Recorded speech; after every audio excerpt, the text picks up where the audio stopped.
నమస్తే welcome to DNS news ముందుగా bulletin లో హెడ్లైన్స్ చూద్దాం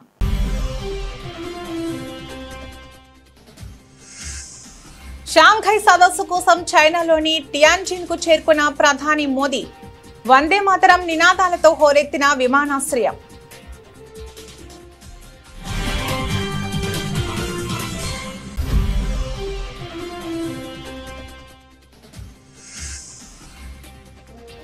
నేటి నుంచి ఎస్సీఓ సదస్సు ట్రంప్ సుంకాలపై చర్చకు అవకాశం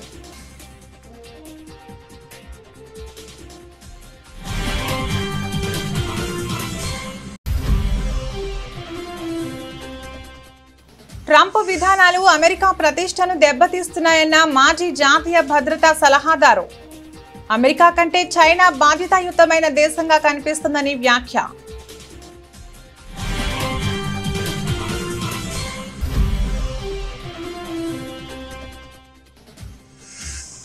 ఆపరేషన్ సింధూర్ వివరాలు వెల్లడించిన వాయుసేన అధికారి 50 కంటే తక్కువ ఆయుధాలతోనే లక్ష్యం పూర్తి చేశామన్న వాయుసేన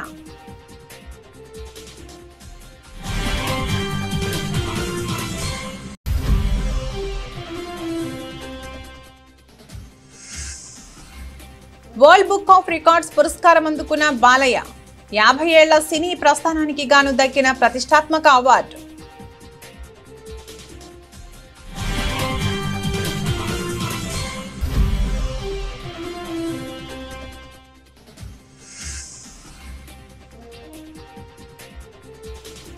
అసెంబ్లీ ముందుకు కాళేశ్వరం నివేదిక బీసీ రిజర్వేషన్ల బిల్లుకు ఆమోదం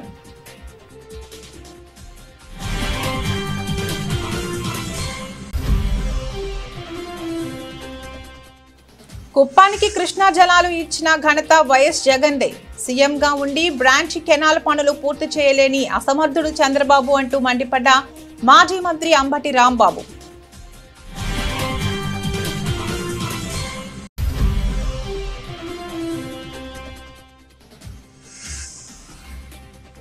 అసెంబ్లీలో కాళేశ్వరం రచ్చ సీఎం రేవంత్ సంచలన వ్యాఖ్యలు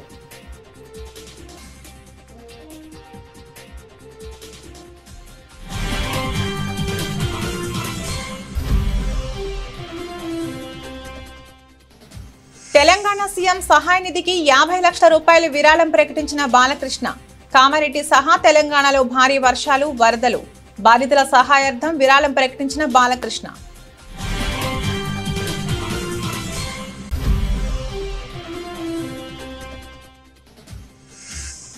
ప్రతిష్టాత్మక ప్రపంచ బ్యాడ్మింటన్ ఛాంపియన్షిప్ సెమీఫైనల్ చేరికతో భారత్కు ఖాయమైన పతకం క్వార్టర్స్లో మలేషియా జంటకు షాక్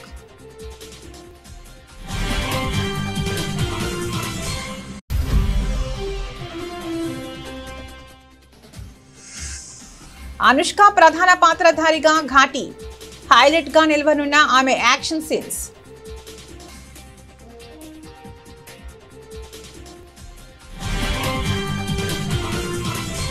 షాంఘై సహకార సంస్థ ఎస్సీఓ శిఖరాగ్ర సదస్సులో పాల్గొనేందుకు చైనాకు చేరుకున్న భారత ప్రధానమంత్రి నరేంద్ర మోదీకి ఘన స్వాగతం లభించింది.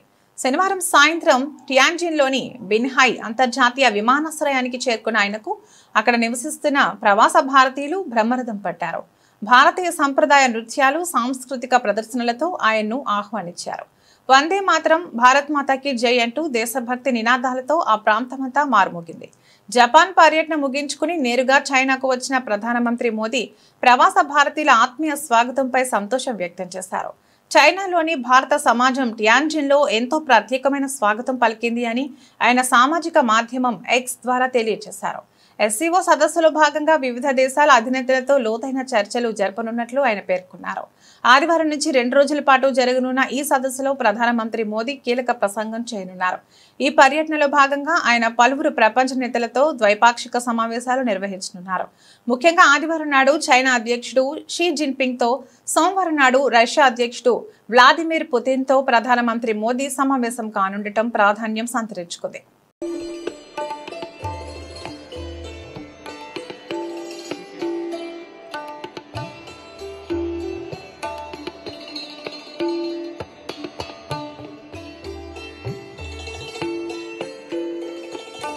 భారత్, చైనా, రష్యా సహా 26 దేశాల అగ్రనేతలు పాల్గొనే షాంఘై సహకార సంస్థ SCO శిఖరాగ్ర సదస్సుకు చైనాలోని పోర్టు నగరం తియాన్జిన్ సిద్ధమైంది.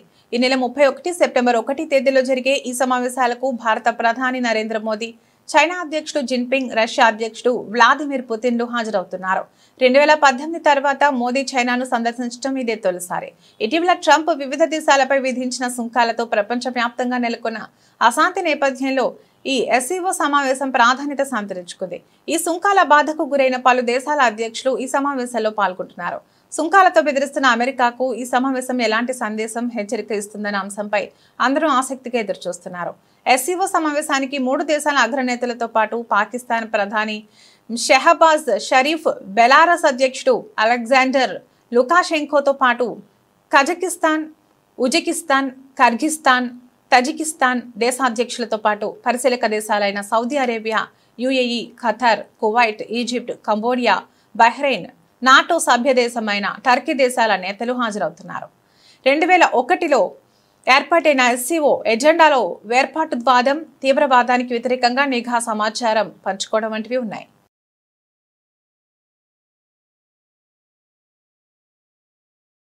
భారత్పై అమెరికా అధ్యక్షుడు డొనాల్డ్ ట్రంప్ విధించిన భారీ సుంకాలపై సొంత దేశంలోని తీవ్ర వ్యతిరేకత వ్యక్తమవుతుంది. ట్రంప్ అనుసరిస్తున్న మొండి విధానాలు అమెరికా బ్రాండ్ ప్రతిష్టను దెబ్బతీయడమే కాకుండా వ్యూహాత్మకంగా కీలకమైన భారత్ను చైనాకు దగ్గర చేస్తున్నాయని వైట్ హౌస్ మాజీ ఉన్నతాధికారి, గతంలో అధ్యక్షుడు జో బైడెన్కు జాతీయ భద్రతా సలహాదారుగా పనిచేసిన జేక్ సలివాన్ తీవ్ర స్థాయిలో ధ్వజమెత్తారు. ట్రంప్ విధానాల వల్ల అంతర్జాతీయంగా అమెరికా పలుచనైపోతుందని ఆవేదన వ్యక్తం చేశారు. ఏడాది క్రితం లేని విధంగా ఇప్పుడు చాలా దేశాలు అమెరికా కంటే చైనాయే ప్రజాదరణ పొందుతోంది.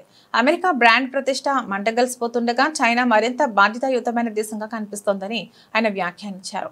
ట్రంప్ చర్యల వల్ల మిత్ర దేశాలు అమెరికాను నమ్మలేని ఓ పెద్ద ఆటంకంగా చూస్తున్నాయని, అందుకే అమెరికాపై ఆధారపడటాన్ని తగ్గించుకోవాలని భావిస్తున్నాయని ఆయన తెలిపారు. భారత్తో లోతైన, స్థిరమైన సంబంధాలను నిర్మించుకోవడానికి తాము ప్రయత్నిస్తే ట్రంప్ మాత్రం ఆ దేశంపై భారీ వాణిజ్య యుద్ధం ప్రకటించారని సలివాన్ విమర్శించారు. పహల్గాం ఉగ్రదాడిలో 26 మంది ప్రాణాలు కోల్పోయిన నేపథ్యంలో పాకిస్తాన్పై భారత్ చేపట్టిన ఆపరేషన్ సింధూర్ గురించిన కీలక విషయాలను air staff vice chief air marshal Narmadeshwar Tiwari వెల్లడించారు. కేవలం 50 కంటే తక్కువ ఆయుధాలను ఉపయోగించి పాకిస్తాన్ను కాల్పుల విరమణ ఒప్పందానికి అంగీకరించేలా చేశామని ఆయన తెలిపారు. 3 నెలల క్రితం జరిగిన ఈ ఆపరేషన్ వివరాలను ఆయన NDTV డిఫెన్స్ సమ్మిట్లో పంచుకున్నారు. యుద్ధాన్ని ప్రారంభించడం సులభమే కానీ దానిని ముగించడం చాలా కష్టమని తివారీ వ్యాఖ్యానించారు.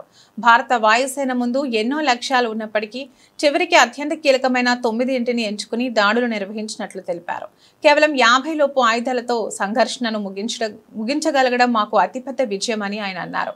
భారత సైన్యానికి చెందిన integrated air command and control system IACCS వల్లే ఒకేసారి దాడి, రక్షణ చర్యలు సమర్థంగా చేపట్టగలిగామని వివరించారు. ఈ ఆపరేషన్ కోసం భారత ప్రభుత్వం తమకు 3 స్పష్టమైన ఆదేశాలు ఇచ్చిందని తివారీ గుర్తు చేశారు. భారత్, చైనా మధ్య సుదీర్ఘకాలంగా నెలకొన్న సరిహద్దు ఉద్రిక్తతలు సద్దుమరిగిన తర్వాత ఇరు దేశాల అగ్ర నాయకత్వం తొలిసారిగా సమావేశమవుతోంది. చైనాలోని టియాన్జిన్ నగరంలో జరుగుతున్న షాంఘై సహకార సంస్థ SCO సదస్సు వేదికగా భారత ప్రధాని నరేంద్ర మోదీ, చైనా అధ్యక్షుడు షీ జిన్పింగ్ ఆదివారం భేటీ కానున్నారు. 10 నెలల విరామం తర్వాత ఇరువురు నేతలు ముఖాముఖి చర్చలు జరపనుండటంతో ఈ సమావేశానికి అంతర్జాతీయంగా ప్రాధాన్యత ఏర్పడింది. గతంలో 2024లో రష్యాలోని కజాన్లో జరిగిన బ్రిక్స్ సదస్సులో మోదీ, జిన్పింగ్ చివరిసారిగా సమావేశమయ్యారు. ఆ తర్వాత ఇరు దేశాల మధ్య సంబంధాలలో కొంత స్తబ్దత నెలకొంది. అయితే వాస్తవాధీన రేఖ వెంబడి 3500 కిలోమీటర్ల పొడవున పెట్రోలింగ్ నిబంధనలపై ఇరుపక్షాల మధ్య ఒప్పందం కుదరడంతో 4 ఏళ్లుగా కొనసాగుతున్న ప్రతిష్టంభనకు తెరపడింది. ఈ సానుకూల పరిణామం నేపథ్యంలో జరుగుతున్న తాజా భేటీలో ద్వైపాక్షిక సంబంధాలను మరింత బలోపేతం చేసుకోవడంపై నేతలు దృష్టి సారించనున్నారు. बॉर्डर मैनेजमेंट के संबंध में सहमति बनी। कैलाश मानसरोवर यात्रा फिर से शुरू की। दोनों देशों के बीच डायरेक्ट फ्लाइट भी फिर से शुरू की जा रही है। हमारे सहयोग से दोनों देशों के 2.8 बिलियन लोगों के हित जुड़े हुए हैं। इससे पूरी मानवता के कल्याण का मार्ग भी प्रशस्त होगा। परस्पर विश्वास, सम्मान और संवेदनशीलता के आधार पर हम अपने संबंधों को आगे बढ़ाने के लिए प्रतिबद्ध हैं। ప్రముఖ నటుడు హిందూపురం శాసనసభ్యుడు బాలకృష్ణ తన సినీ జీవితంలో ఒక అరుదైన మైలురాయిని అందుకున్నారు. ఆయన ప్రతిష్టాత్మకమైన world book of records gold edition లో స్థానం సంపాదించారు. భారత చలనచిత్ర పరిశ్రమ నుంచి ఈ పురస్కారానికి ఎంపికైన తొలి నటుడిగా ఆయన అరుదైన ఘనతను సొంతం చేసుకున్నారు. 50 ఏళ్లుగా చిత్ర పరిశ్రమకు అందిస్తున్న సేవలకు గుర్తింపుగా బాలకృష్ణకు ఈ గౌరవం దక్కింది. హైదరాబాద్ లో వైభవంగా జరిగిన ఒక కార్యక్రమంలో బాలకృష్ణ ఈ పురస్కారాన్ని స్వీకరించారు. ఈ కార్యక్రమానికి కేంద్ర సహాయ మంత్రి బండి సంజయ్ ముఖ్య అతిథులుగా హాజరయ్యారు. వారి చేతుల మీదుగా బాలకృష్ణ ఈ అవార్డును అందుకున్నారు. తెలుగు సినీ పరిశ్రమలో అర్ధ శతాబ్దానికి పైగా హీరోగా కొనసాగిన అరుదైన ఘనత నందమూరి బాలకృష్ణకు దక్కిందని కేంద్ర మంత్రి బండి సంజయ్ కుమార్ అన్నారు. వయసు పెరుగుతున్న నటనలో వన్నె తగ్గకుండా అద్భుతంగా కొనసాగుతున్న మన బాలయ్య గొప్పవారని, ఆయన ప్రయాణం నిజంగా అన్స్టాపబుల్ అంటూ ప్రశంసించారు. Because they give life to me. They are like that, hardcore fans. So this honor is all theirs. So their love has given me my identity, my career and my strength. They are my truest legacy. With deep humility, I accept this recognition. I am blessed to continue serving cinema and society with the same passion in the years to come. So once again, thank you. ఏ చిన్న సమస్య మీద నాకు వచ్చినప్పుడు వాళ్ళు తొందర పోతున్నారు. చాలా మంది నాతో ఫోటో దిగాలని ఆపుతుంది వాళ్ళకు. కొంతమంది ఏమో తొందర వెళ్దాం అంటున్నారు. దాదాపు 100 మంది వచ్చారు చిన్న ఇష్యూ మీద. మీకు ఇంత తొందర ఎందుకు అంటే, లేదు సార్ ఈరోజు బాలకృష్ణ గారి మూవీ వచ్చింది, మా బ్యాచ్మెన్స్ అందరం కూడా బెట్టు కట్టుకున్నాం, ఆ బెట్టులో ఒక అతను ఓడిపోయిన తర్వాత బెట్ ఏంది అంటే, ఈ రోజు మీ అందరిని కూడా బాలకృష్ణ గారి మూవీ తీసుకెళ్తా అని చెప్పాను. అంటే క్లాస్ రూమ్లు మొత్తం కాలేజ్ అందరూ కూడా కలిసిపోయి బాలకృష్ణ గారి మూవీ చూడాలనుకోవడం నిజంగా చాలా గొప్పతనం అది. కాబట్టి అందుకే అప్పుడే అన్నట్టు ఇది తాతమ్మ కళ మూవీ మొదటి సినిమా రోజే దాని హీరోయిన్ గా నడిచిన భానుమతి గారు అన్నారట, నిజంగా బాలకృష్ణ గారు భవిష్యత్తులో మంచి నటుడైతాడు, చాలా సక్సెస్ అని చెప్పి వారు ఏ ముహూర్తం అన్నారో అది ఈరోజు నిజమై ఈరోజు అందరి యొక్క మన్నలు పొందినటువంటి ఒక గొప్ప వ్యక్తి బాలకృష్ణ గారు. సరే, అనేక సందర్భాల్లో వారి గురించి తెలుసుకుని నేను అసెంబ్లీ సమావేశాలు రెండో రోజు ప్రారంభమయ్యాయి. ఆదివారం ఉదయం 9 గంటలకు సభను స్పీకర్ గడ్డం ప్రసాద్ కుమార్ ప్రారంభించారు. తెలంగాణలో స్థానిక సంస్థల ఎన్నికల్లో బీసీలకు 42% రిజర్వేషన్లు కల్పించనున్నట్లు రాష్ట్ర ప్రభుత్వం కీలక ప్రకటన చేసింది. ఇందుకు వీలు కల్పించేలా తెలంగాణ పురపాలక చట్టం 2019కు సవరణలు చేస్తూ రూపొందించిన బిల్లును శాసనసభలో ప్రవేశపెట్టింది. రెండో రోజు కొనసాగుతున్న అసెంబ్లీ సమావేశాల్లో భాగంగా పురపాలక చట్ట సవరణ బిల్లుపై చర్చ సందర్భంగా మంత్రి శ్రీధర్ బాబు ఈ విషయాన్ని స్పష్టం చేశారు. స్థానిక ఎన్నికల్లో బీసీలకు రిజర్వేషన్లు కల్పించాలనే లక్ష్యంతోనే ఈ బిల్లును సభ ముందుకు తీసుకొచ్చినట్లు మంత్రి శ్రీధర్ బాబు వివరించారు. శాసనసభ సమావేశాలు జరుగుతున్నందున ఆర్డినెన్స్ జారీ చేసే అవకాశం లేదని, అందుకే చట్ట సవరణ ద్వారానే ఈ ప్రక్రియను పూర్తి చేస్తున్నట్లు చెప్పారు. ఈ బిల్లు ఆమోదంతో రాబోయే స్థానిక ఎన్నికల్లో బీసీలకు 42% కోటా అమలు కానుంది. రాబోయే కాలంలో వారి అభ్యున్నతికి మేమందరం కూడా కారకులు కావాలని ఈ రోజు మీ అందరిని కూడా కోరుతూ, మరి గౌరవ సభ్యులందరూ ఇచ్చే ఇంకేమైనా సూచనలు ఉంటే వారి సూచనలు ఇంతకుముందు కూడా తీసుకోవడం జరిగింది. ఈ రోజు బిల్లు రూపేణ పెడతా ఉన్న సందర్భంలో ఇంకేదైనా వారి సూచనలు ఉంటే తప్పకుండా ఆలోచన చేస్తాం ప్రభుత్వ పరంగాని మీ ద్వారా వారికి తెలియజేస్తూ, మరి ఇవే మా ఉద్దేశాలను మేము వారి ద్వారా తెలియజేస్తాం. 2018 పంచాయతీరాజ్ చట్టంలో రిజర్వేషన్లను 50% పరిమితం చేస్తూ బీఆర్ఎస్ ప్రభుత్వం చేసినటువంటి చట్టం చేయడం జరిగింది. దాంట్లో 285A నిబంధన మరి సీలింగ్ పెట్టడం జరిగింది 50% వరకే. దాన్ని మరి ఆ చట్ట సవరణను, ఆ సీలింగ్ ని ఎత్తివేస్తూ ఈరోజు యొక్క బీసీలకు మా ప్రభుత్వం ఏదైతే కట్టుబడి ఉందో 42%. దీర్ఘకాలం సీఎంగా పనిచేసినా కూడా రాయలసీమకు నీళ్లివ్వాలనే ఆలోచన ఏనాడు చంద్రబాబు చేయలేదని మాజీ మంత్రి వైఎస్ఆర్సీపీ గుంటూరు జిల్లా అధ్యక్షుడు అంబటి రాంబాబు మండిపడ్డారు. తాడేపల్లి వైఎస్ఆర్సీపీ కేంద్ర కార్యాలయంలో మీడియాతో మాట్లాడుతూ చివరికి చంద్రబాబు ప్రాతినిధ్యం వహించిన కుప్పానికి కూడా సీఎంగా వైఎస్ జగన్ కృష్ణా జలాలను అందించారని గుర్తు చేశారు. తాను సీఎంగా ఉండి పొంగనూరు నుంచి కుప్పానికి నీటిని అందించేందుకు బ్రాంచి కెనాల్ పనులను కూడా పూర్తి చేయలేని అసమర్థుడు చంద్రబాబు అని ధ్వజమెత్తారు. వైఎస్ జగన్ కుప్పానికి చేసిన మంచిని నేడు సిగ్గు లేకుండా తన ఖాతాలో వేసుకుంటూ పచ్చి అబద్ధాలు మాట్లాడుతున్నాడని ఆగ్రహం వ్యక్తం చేశారు. పని చేసేది ఒకళ్ళు, క్రెడిట్ పొందేది ఒకళ్ళు. ఎవరో అర్థమైందిగా, నారా చంద్రబాబు నాయుడు గారు ఈ మధ్యన సోషల్ మీడియాలో బాగా ట్రోల్ అవుతున్నారు. క్రెడిట్ చోర్ అని. అంటే క్రెడిట్ని దొంగిలించగలిగినటువంటి సమర్థవంతమైనటువంటి వ్యక్తి నారా చంద్రబాబు నాయుడు గారు. ఎందుకు ఈ సందర్భంగా చెబుతున్నానంటే, కుప్పానికి నీళ్ళు ఇచ్చాడంట చెబుతున్నాడు మొన్న చంద్రబాబు నాయుడు గారు. కుప్పానికి నీళ్లు మొన్న ఇచ్చినట్టున్నాడు, కానీ కుప్పానికి రిప్రజెంటేషన్ మాత్రం 1989 నుంచి చేస్తున్నాడు. 2024 ఫిబ్రవరి 26వ తారీఖున జగన్మోహన్ రెడ్డి గారు కుప్పానికి హంద్రీనివా నుంచి నీళ్ళిచ్చారు. పొంగనూరుకి నీళ్లు తీసుకువెళ్ళేటటువంటి కార్యక్రమంలో హెచ్ఎన్ఎస్ఎస్ నుంచి పొంగనూరు దాకా డిజైన్ చేసిన కాలువలు తీసుకువెళ్లారు. అక్కడి నుంచి చంద్రబాబు నాయుడు గారు తీసుకువెళ్ళడానికి ప్రయత్నం చేసి అక్కడ డబ్బులు దండుకునే కార్యక్రమం చేశారు తప్ప బ్రాంచ్ కెనాల్ని పూర్తి చేసేటటువంటి కార్యక్రమం మాత్రం నారా చంద్రబాబు నాయుడు గారు చేయలేదు. జగన్మోహన్ రెడ్డి గారు ముఖ్యమంత్రి అయిన తర్వాత చంద్రబాబు నాయుడు నియోజకవర్గం అయినప్పటికీ కూడా కుప్పానికి నీళ్ళు ఇస్తాను అని చెప్పి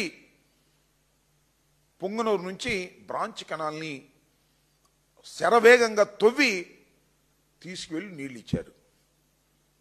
చంద్రబాబు నాయుడు గారు చెప్తున్నారు. సీఎం రేవంత్ రెడ్డిపై బీఆర్ఎస్ ఎమ్మెల్యే గంగుల కమలాకర్ నిప్పులు చెరిగారు.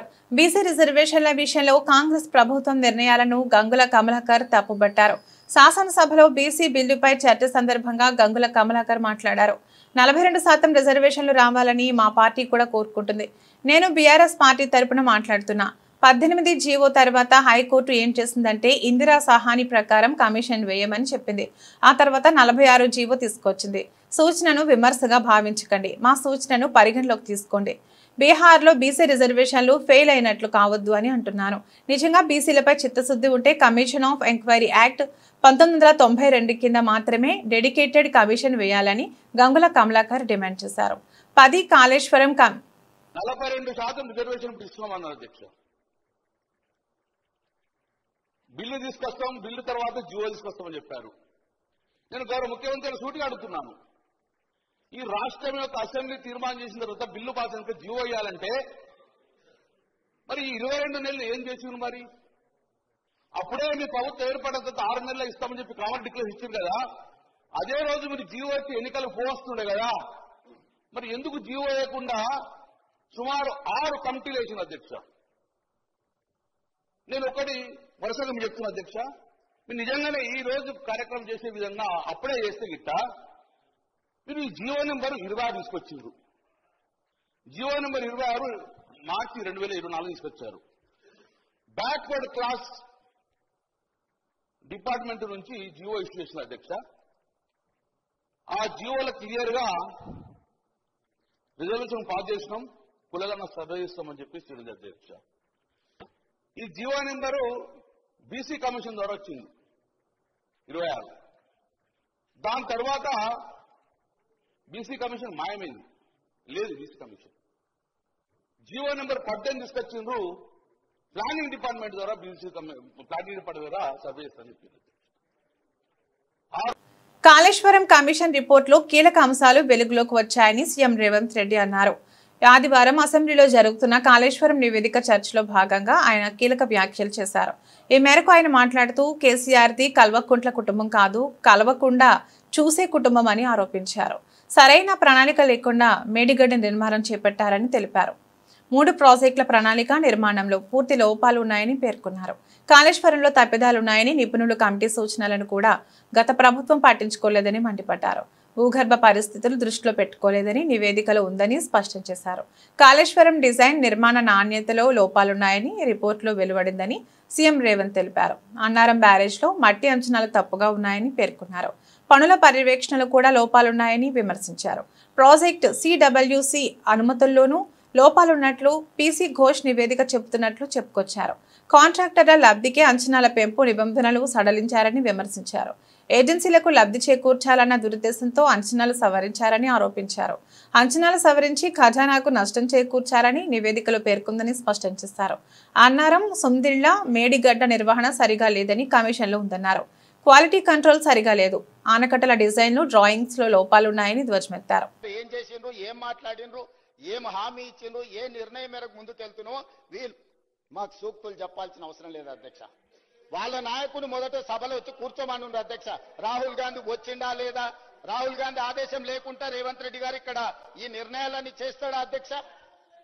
ఇంత ఇంపార్టెంట్ చర్చ జరుగుతుంటే బలహీన వర్గాలకు న్యాయం చెయ్యాలని 100 సంవత్సరాల నుంచి జరగని కులగణన తెలంగాణ రాష్ట్ర ప్రభుత్వం చేసినందుకు ఏది ఏమైనా రాజకీయాలను పక్కన పెట్టి ప్రధాన ప్రతిపక్ష నాయకుడు చంద్రశేఖరరావు గారు వచ్చి ఒక మంచి మాట, అయ్యా మేము చేయలేని పని ప్రజాప్రభుత్వం కాంగ్రెస్ పార్టీ చేసింది, నేను అభినందిస్తున్నా అంటే వారి పెద్దరికం పెరిగి ఉండేది కదా అధ్యక్ష. హిందూపురం శాసనసభ్యుడు ప్రముఖ సినీ నటుడు నందమూరి బాలకృష్ణ మానవత్వం చాటుకున్నారు. తెలంగాణ రాష్ట్రంలోని కామారెడ్డిలో వరద బాధితులను ఆదుకునేందుకు ఆయన ముందుకొచ్చారు. కామారెడ్డితో పాటు తెలంగాణలో వరద బాధితుల సహాయార్థం తెలంగాణ ముఖ్యమంత్రి సహాయ నిధికి 50 లక్షల రూపాయల విరాళం ప్రకటించారు. ఇది తన ఉడతా భక్తి సహాయంగా ఆయన పేర్కొన్నారు. భారీ వర్షాల కారణంగా తెలంగాణలోని పలు ప్రాంతాలు జలమయమయ్యాయి. ముఖ్యంగా కామారెడ్డి జిల్లా అతలాకుతలమైంది. వాగులు, వంకలు ఏకమై చెరువులు నిండి పట్టణాలు, గ్రామాలపైకి వరద పోటెత్తింది. ఇది నా సొంత బాధ నేను చెప్పాను. ఇది ఏదైతే ఈ జగిత్యాల జిల్లా, ఏదైతే ఈ కామారెడ్డి జిల్లా ఎలాగైతే వర్ష విభత్సానికి అతలకుతలమై ఎంతోమంది ప్రాణాలు పోగొట్టుకున్నారు, ఎంతోమంది రైతులు వాళ్ళు పండించిన పంట నేలమట్టమైందో వాళ్ళందరికీ ఉడతాభక్తిగా నేను 50 లక్షల రూపాయలు సీఎం రిలీఫ్ ఫండ్కి, దాంతో తీరదు వాళ్ళకి ఇంకా కూడా ముందు ఎటువంటి సహాయ సహకారాలు అందించాలో దానికి ఉడతాభక్తి ఇప్పుడు నేను అనౌన్స్ చేస్తున్నాను. ఎందుకంటే అందరు ఉన్నప్పుడు అయితే నాకు నచ్చదు అది అనౌన్స్ చేయడం. ఏదో రాజకీయ అలా కాదు. మా క్యాన్సర్ హాస్పిటల్ తరఫు నుంచి అయితేనేమి ఎవరెవరు అలాగే ఇంకా కూడా ఇంకా ముందు నా సహాయ సహకారాలు, నా అభిమానులు ఉన్నారు, ఎక్కడున్నా వాళ్ళు ముందుకు వెళ్తారు. ముందు రంగంలోకి దిగేది నా అభిమానులు, ఎటువంటి లాభాపేక్ష కోరకుండా. ఇక్కడ కూడా అదే అవసరం లేదు లాభాపేక్ష. ఇక్కడ మెయిన్ ప్రజలు, అది తన తండ్రి గారు ఆయన ఎప్పుడు నేను చెప్పాను, ఉప్పెన కానీ లేకపోతే నేషనల్ డిఫెన్స్ ఫండ్ కానీ రాయలసీమ క్షామ నివారణ కోసం అయితేనేమి కానీ. సో అలా వృత్తపత్తి నేను ప్రస్తుతానికి 50 లక్షలు నేను అనౌన్స్ చేస్తున్నాను.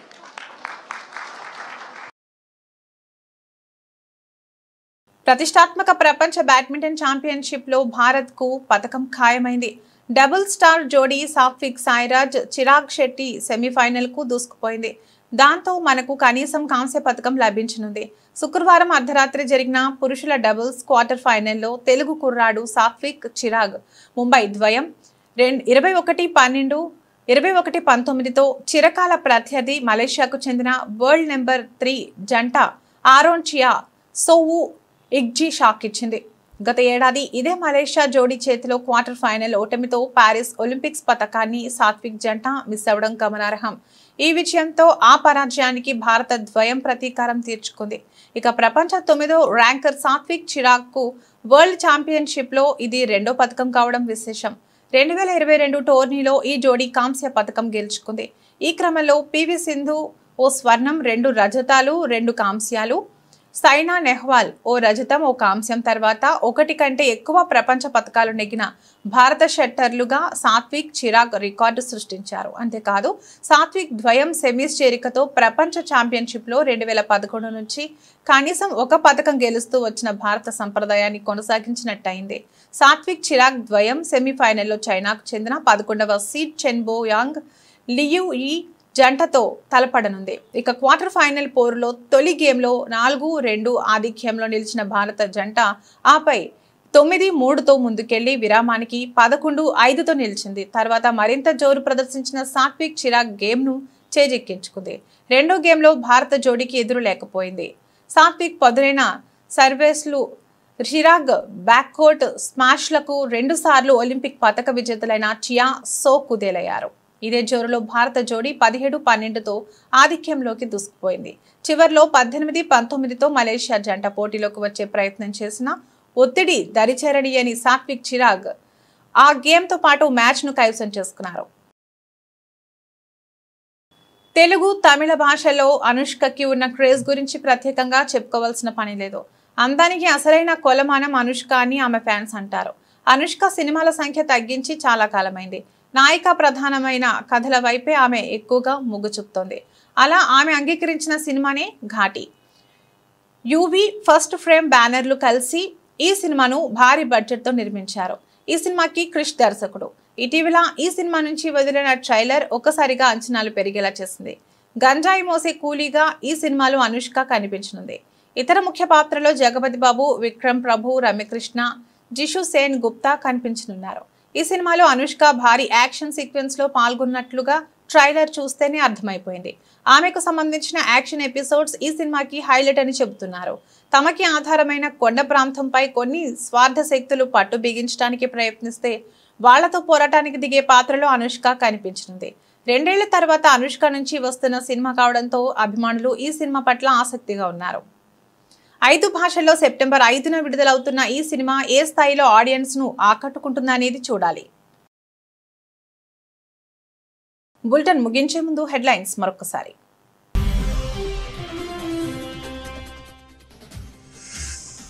షాంఘై సదస్సు కోసం చైనాలోని టియాన్జిన్ కు చేరుకున్న ప్రధాని మోదీ. వందే మాతరం నినాదాలతో హోరెత్తిన విమానాశ్రయం.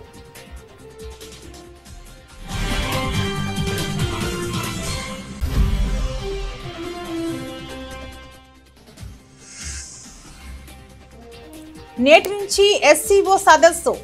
ట్రంప్ సుంకాలపై చర్చకు అవకాశం.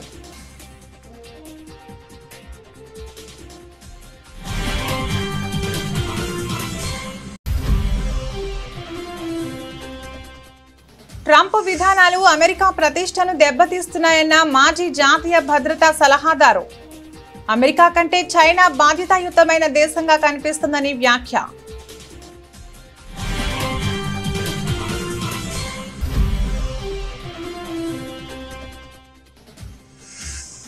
ఆపరేషన్ సింధూర్ వివరాలు వెల్లడించిన వాయుసేన అధికారి. 50 కంటే తక్కువ ఆయుధాలతోనే లక్ష్యం పూర్తి చేశామన్న వాయుసేన.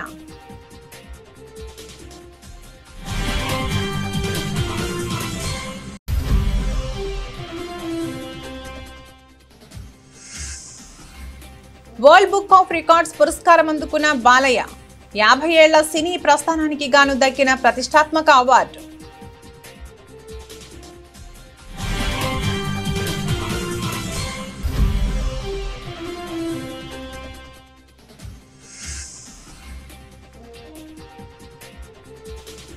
అసెంబ్లీ ముందుకు కాళేశ్వరం నివేదిక. బీసీ రిజర్వేషన్ల బిల్లుకు ఆమోదం.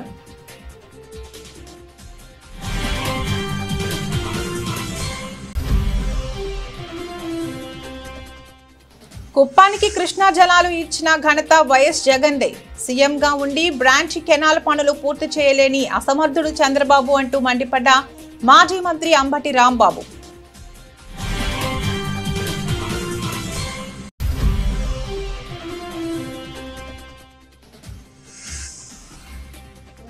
అసెంబ్లీలో కాళేశ్వరం రచ్చ. సీఎం రేవంత్ సంచలన వ్యాఖ్యలు.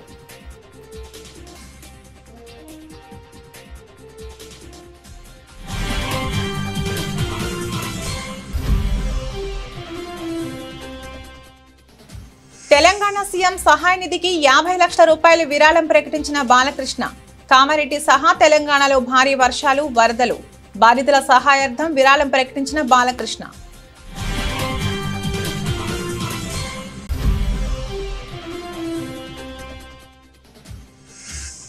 ప్రతిష్టాత్మక ప్రపంచ బ్యాడ్మింటన్ ఛాంపియన్షిప్ సెమీఫైనల్ చేరికతో భారత్కు ఖాయమైన పతకం. క్వార్టర్స్లో మలేషియా జంటకు షాక్.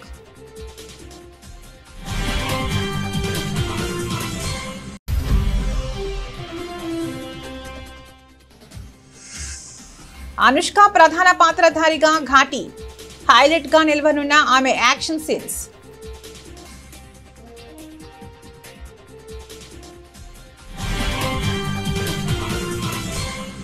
ఇవి ఇప్పటివరకు నా బులెటిన్ అప్డేట్స్. మరో బులెటిన్లో మళ్ళీ కలుద్దాం. నమస్తే.